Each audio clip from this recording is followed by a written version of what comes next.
completely 3D printed, customizable prosthetic hand that uses muscle control or electromyography.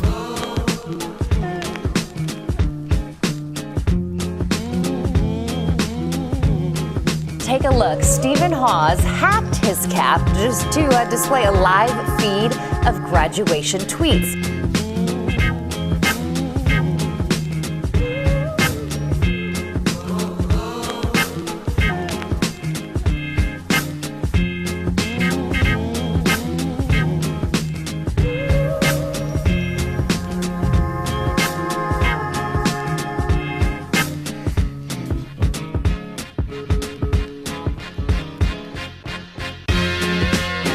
What's up guys, I'm Steven and we're at New York City Maker Faire 2018 with my wrist-mounted flamethrower.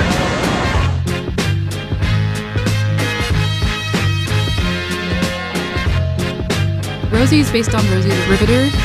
Our job was to make it bigger, make it so she could take pictures with you, drive around an event, and make her have a large presence in a conference center.